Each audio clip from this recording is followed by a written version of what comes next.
What's up, guys? Welcome back to the channel. I have a pretty quick review, taking a look here at the GameSir G8 Plus. I don't typically do reviews like this on the channel a lot, but they sent this over to me to check out with no real obligations to make a video or anything, and I've really enjoyed my time with it the past 3 or 4 weeks, and I think that shows some confidence in the product, so I decided I'd go ahead and make something here to showcase the controller. It might be something you're interested in. Let's go ahead and get into it.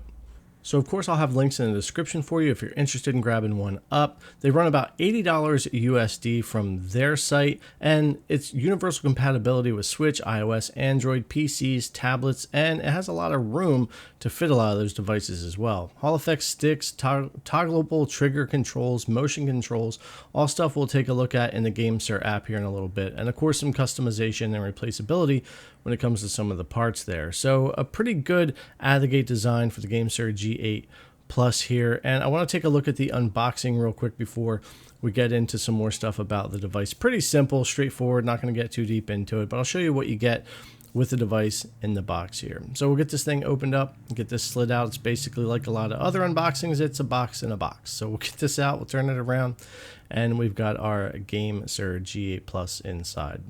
Let's get this thing open, and here we go. It actually ships quite well here in this kind of formed plastic. It's got some foam protection around the thumbsticks, and of course that box there will open up. Just has a couple of items in it for us. So let's go ahead and get the main device out of here.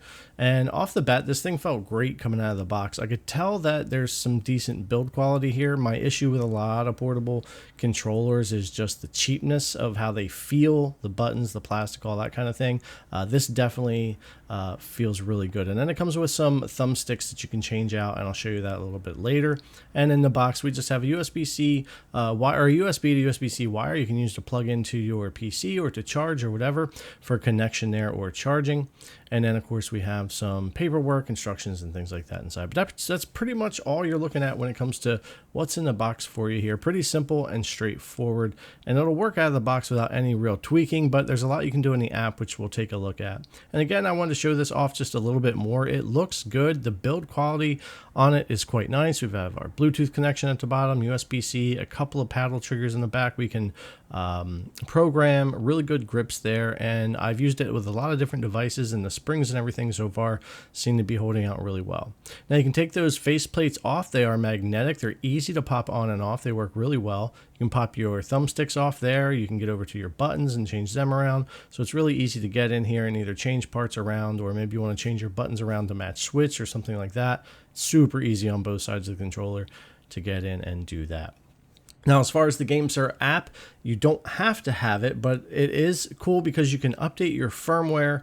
You can also test your controller settings once you're connected through Bluetooth to your phone, so you can go through and test how all this is working. It'll even help you if you need to get in and maybe change some dead zones, or you're having trouble with a button working. You can test and see if it's showing up here at all or if it's a game issue. And if we click on the actual GameSir right here and we bring this up, we'll get a whole menu in the GameSir app to go through here and be able to change out our button layouts. Again, you can do this both physically and inside the app here to help you out. We have joystick settings for all of your dead zone stuff, diagonal locks, and all of that.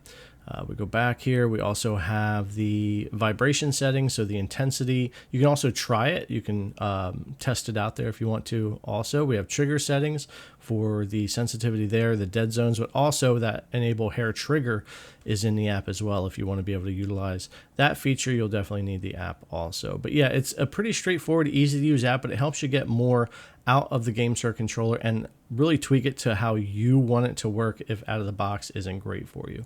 Now you can see I'm connected here to my Switch, which is the Y connection. I'm going to switch over to B here, which is DualShock or iPhone as they call it, and that works on my phone and my PCs. So we're going to use that a bit here.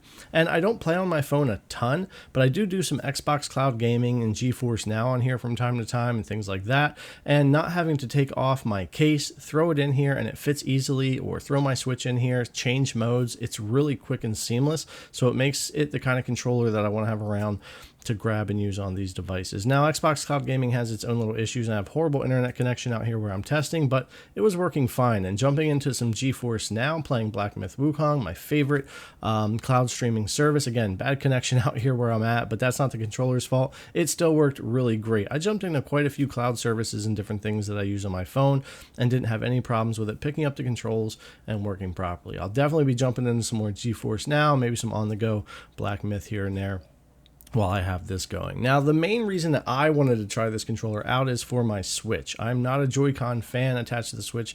They don't fit my hands very well, obviously, and bigger controller, the better for me. Now, I use the Nitro deck quite a bit on my Switch, and I love it, but it is a little bit squared off and doesn't flare at the bottom, so it's not always the most comfortable.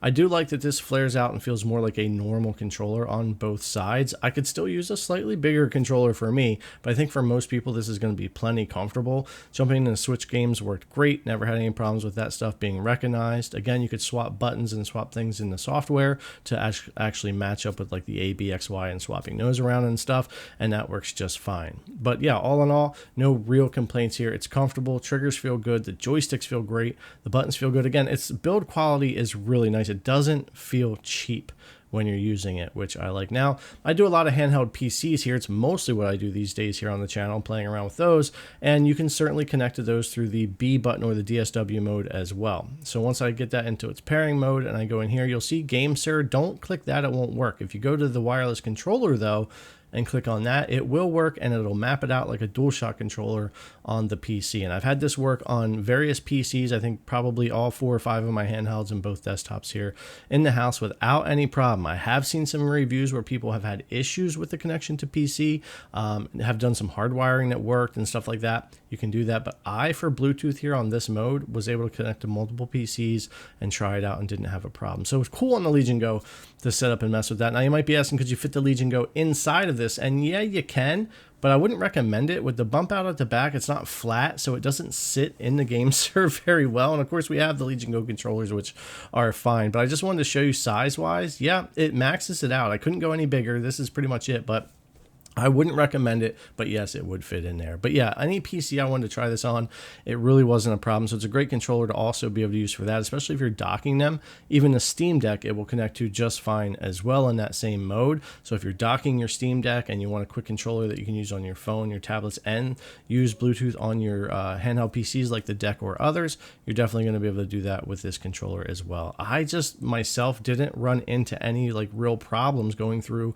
connecting and using all of these devices. I know I've seen, again, some reviews and stuff where there were some issues, so I don't want to guarantee nobody will have issues connecting to all these devices and using the different modes, but from my experience in the last 3 or 4 weeks with this device, it's been solid. I've connected to my Switch, my phone, my Legion Go, my Ally X, my Steam Deck, my NVIDIA Shield TV, and 2 desktop PCs as well. So it has been great and didn't give me any problems on those. So that's just kind of how it's worked out for me. But hopefully this video gives you a general idea of this GameSir G8 Plus controller, Bluetooth, if it's something you might be interested in for various devices. It kind of fills that gap of something I wanted that would take care of multiple different needs with one controller, work on the handheld PCs if I'm docking those, work on my phone, work on my Switch, which is a big one for me here with that, and all that. All right, guys, again, links will be in the description if you want to check this out. Thanks a lot for coming to check out the video as always. I really appreciate it, and I'll see you in the next one.